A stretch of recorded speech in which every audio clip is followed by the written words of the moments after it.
शेतकऱ्यांच्या संपूर्ण कर्जमाफीसाठी काढण्यात आलेली विरोधकांची संघर्ष यात्रा येत्या मंगळवारी कोल्हापुरात दाखल होणार आहे। त्यानिमित्त 25 एप्रिलला कोल्हापुरात 3 ठिकाणी सभेचं आयोजन करण्यात आलंय। यावेळी भुरतगड तालुक्यातील मुदाळ तिट्टा, दसरी चौक आणि जयसिंगपूरमध्ये सभा घेण्यात येणार आहेत। विधान परिषदेच्या विरोधी पक्ष नेत्यांसह 100 आमदार या संघर्ष यात्रेत सामील होणार आहेत। दरम्यान मोठ्या संख्येने शेतकऱ्यांनी संघर्ष यात्रेत सामील होण्याचं आवाहन यावेळी करण्यात आलंय। सटाणा मालेगाव रस्त्यावरती स्विफ्ट कारचं टायर फुटून झालेल्या अपघातात 3 जणांचा मृत्यू झालाय। देवळा गावातील डॉक्टर रामराव आहेर आपल्या गाडीनं लग्न सोहळा आटोपून आपल्या गावी निघालेले होते। त्यावेळी आराई फाट्याजवळ गाडीचं टायर फुटलं आणि त्यांची गाडी बाजूला असलेल्या झाडावर जाऊन आदळली। या डॉक्टर रामराव आहेर, त्यांचे व्याही विजय जाधव आणि त्यांची 11 वर्षांची नात गौरी निकम यांचा मृत्यू झालाय। अपघाताचं वृत्त समजताच अनेकांनी घटनास्थळी धाव घेतली। या दुर्घटनेनं देवळा गावावर शोककळा पसरली आहे। हिंगोली जिल्ह्यातल्या सेनगाव इथं मेडिकलवरती टाकण्यात आलेल्या छाप्यात गर्भपाताचे 45 किट्स सापडलेत। महत्त्वाचं म्हणजे याच मेडिकलवरती 6 एप्रिलला देखील अन्न आणि औषध भेसळ प्रतिबंधक पथकानं छापा टाकला होता। त्यावेळी देखील 2 लाखांची गर्भपाताची औषधं, प्रतिबंधित गोळ्या असा एकूण 9 लाखांचा साठा जप्त करण्यात आला होता। जय गजानन असं या मेडिकलचं नाव आहे। मेडिकलचा मालक महेश जेथलियाला ताब्यात देखील घेण्यात आलंय। आरोपीच्या डायरीत अनेक डॉक्टरांची नावं असल्यानं यात पुढची तपासणी गरजेची आहे। दरम्यान सखोल तपासासाठी एक पथक इंदोरला जाणार असून या प्रकरणात मोठं रॅकेट असण्याची शक्यता व्यक्त केली जाते। परभणी जेवणातून 30 जणांना विषबाधा झाली आहे। मानवत तालुक्यातील राजुरा येथील एका सप्ताहात जेवणातून ही विषबाधा झाली। विषबाधा झालेल्या 13 जणांना मानवतच्या ग्रामीण रुग्णालयात दाखल करण्यात आलंय आणि इतर 17 जणांना परभणीच्या शासकीय रुग्णालयात भरती करण्यात आलंय। राजुरामध्ये गेल्या 15 वर्षापासून सप्ताहाचं आयोजन केलं जातं। यावेळी मोठ्या प्रमाणात अन्नदान देखील करण्यात येतं।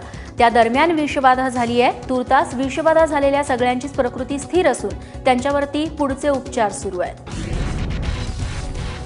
केंद्रीय अनुसूचित जाती निवासी आश्रमशाळा शिक्षक संघातर्फे आझाद मैदानावरती आश्रमशाळेच्या अनुदानासाठी मुंडन आंदोलन करण्यात आलं।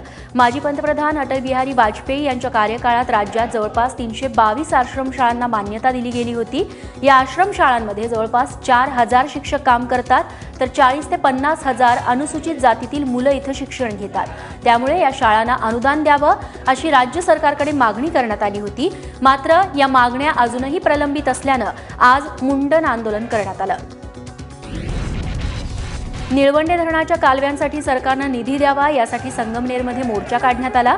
निळवंडे धरणात भिंत बांधून 8 टीएमसी पाणी अडवण्यात आलं। मात्र ज्यांच्यासाठी हे पाणी अडवण्यात आलं ते शेतकरी मात्र या पाण्यापासून वंचित असल्याचा आरोप होतोय। त्यामुळे मोर्चा काढून सरकारचा निषेध नोंदवण्यात आला। माजी मंत्री बाळासाहेब थोरात आणि मधुकर पिचड यांच्या नेतृत्वाखाली निळवंडे कृती समितीनं हा महामोर्चा काढला। यावेळी संगमनेरच्या प्रांत कार्यालयावरती मोर्चा काढून सरकार विरोधात घोषणाबाजी करण्यात आली। इंदापुरातील शेतकऱ्यांसमोर पिकं जगवण्यासाठी पाणी प्रश्न आता भेडसावतोय। उजनीची पाणी पातळी खालावल्यानं इंदापुरातील पाणी प्रश्न गंभीर बनलाय। इंदापूर तालुक्यातील उजनी बॅकवॉटरच्या पळसदेव इथं एकाच चारीवरती 200 विद्युत पंप आहेत। एकाच ठिकाणी 200 विद्युत पंप असल्यामुळे तिथं पाईपची आणि केबलची गर्दी झाली आहे। त्यामुळे जर एखाद्या केबलचं शॉर्ट सर्किट झालं तर मोठी हानी होऊ शकते। अशाही परिस्थितीत शेतकरी जीव धोक्यात घालून पीक जगवण्यासाठी धडपड करतायत। अशातच उन्हाची तीव्रता वाढल्यानं पिकांना देखील जास्तीचं पाणी कुठून उपलब्ध करायचं असा प्रश्न शेतकऱ्यांना पडलाय। वाशिममधील कारंजा अमरावती महामार्गावरील झाडांची जाळून कत्तल करण्यात आली आहे। दिवसाढवळ्या सरकारी झाडांची जाळून कत्तल करण्यात आल्यामुळे आश्चर्य व्यक्त केलं जात आहे। मात्र याकडे सार्वजनिक विभागानं दुर्लक्ष करत असल्याचा आरोप करण्यात येतोय। कारंजा अमरावती महामार्गावरती अनेक शेतकऱ्यांनी आपल्या शेताभोवती असलेलं रान पेटवलं। त्याचाच फायदा घेत अज्ञातांनी हिरव्या झाडाला आग लावल्याचा संशय व्यक्त केला जातोय। दरम्यान झाडांची कत्तल करणाऱ्यांवरती कडक कारवाई करावी अशी मागणी आता वृक्षप्रेमींनी केली आहे। सांगलीतील सिद्धयात्रेसाठी लाखो भाविक खरसुंडीमध्ये दाखल झालेत। खरसुंडीच्या सिद्धनाथ यात्रेचा मुख्य दिवस असल्यानं भाविकांनी मोठी गर्दी केली। राज्यासह कर्नाटक, आंध्र प्रदेशातील भाविकांचे कुलदैवत आणि श्रद्धास्थान असलेल्या आटपाडी तालुक्यात खरसुंडीमध्ये सिद्धनाथाची यात्रा भरते। या यात्रेदरम्यान काढण्यात आलेल्या पालखीच्या वेळी गुलालाच्या उधळणीने मंदिर परिसर दुमदुमला होता। वाशिम जिल्ह्यातील कारंजा तालुक्याची वॉटर कप स्पर्धेसाठी निवड करण्यात आली आहे। त्यामुळे तालुक्यात गावागावात लोकांमध्ये मोठं उत्साहाचं वातावरण आहे। कारंजा तालुक्यातील जिल्हाधिकारी, अधिकारी आणि लोकप्रतिनिधी यांनी जयपूर गावात महाश्रमदान केलं।